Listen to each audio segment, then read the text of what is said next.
राधे राधे दोस्तों, जय माता दी। आज की वीडियो में हम जानेंगे कि अगर नवरात्रि के बीच में पीरियड्स आ जाए तो क्या हमें व्रत है वो कंटिन्यू रखना है, पूजा पाठ हम कर सकते हैं, नवरात्रि का जो कन्या पूजन है वह हम कर सकते हैं या फिर नहीं कर सकते हैं।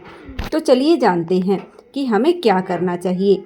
देखिए, अगर नवरात्रि के बीच में अगर आपको पीरियड्स आ जाते हैं तो आपने अगर पूरे नवरात्रि का व्रत रखा है, 9 दिन का व्रत रखा है, तो आपको व्रत कंटिन्यू रखने हैं, आपको व्रत बीच में नहीं छोड़ना चाहिए।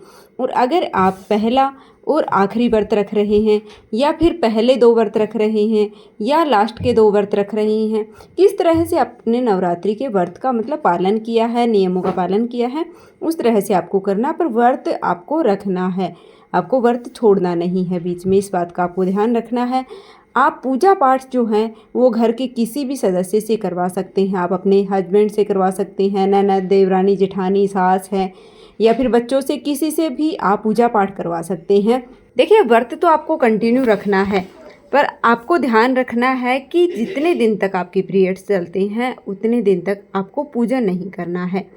आपको पूजा की किसी भी सामग्री को छूना नहीं चाहिए, इस बात का आपको ध्यान रखना है। आप पूजा है वो इतने दिन आप किसी और से करवा सकते हैं। अगर आपके नवरात्रि के व्रत चल रहे हैं और बीच में पीरियड्स आ गए हैं तो जितने दिन आपके पीरियड्स हैं, 3 दिन तक आपके पीरियड्स हैं, तो चौथे दिन मतलब आप नहा धो करके फिर 5वें दिन आप पूजन कर सकते हैं। दोबारा से बाल धो करके चौथे दिन आप एक बार पीरियड्स के बाल धो लीजिएगा और फिर 5वें दिन आप अच्छे से नहा धोकर बाल धो करके और आप पूजन 5वें दिन कर सकते हैं। कन्या पूजन भी आप, अगर 5वां दिन है आपका तो आप कन्या पूजन भी कर सकते हैं। फिर तीसरा दिन है, दूसरा दिन है, तो इनमें आपको नहीं करना है। चौथे दिन भी आप, अगर 2 ही दिन पीरियड्स आ रहे हैं तो तीसरे दिन बाल वाल धो करके चौथे दिन आप फिर से अच्छे से नहा धो करके बाल धो करके और फिर आप पूजन कर सकते हैं।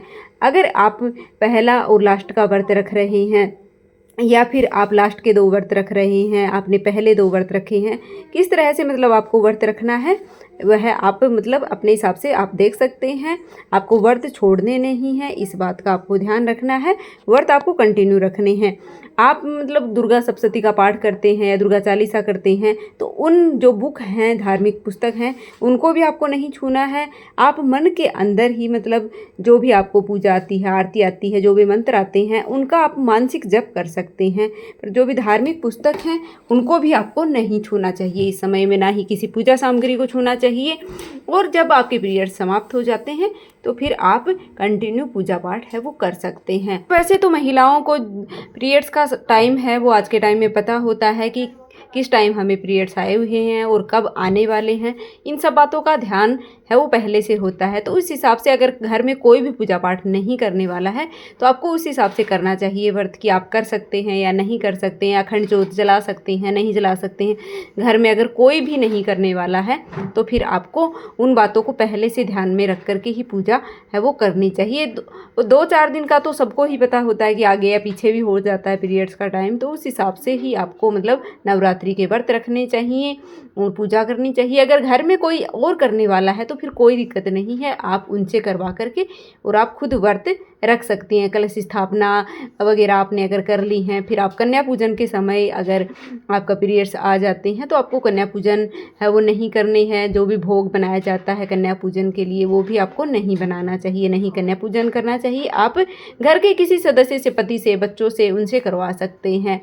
और आप अगर नहीं हो पाता तो किसी पड़ोसन से आप बुला करके बनवा सकते हैं, कोई भी सामग्री है वो बनवा सकते हैं आप। फिर घर के बच्चे हैं वो भोग लगा सकते हैं, आप बच्चों से कन्या पूजन करवा सकते हैं। फिर ऐसे में मतलब आपको खुद को पूजा है वो नहीं करनी चाहिए। खुद को भोग है वो बच्चों को भी, मतलब जो कन्याएं आती हैं, कंजक जिनको हम बोलते हैं, तो उनको भी आपको है वो परोसना नहीं चाहिए, उनको भी भोग नहीं लगाना चाहिए, ना ही माता रानी को लगाना चाहिए।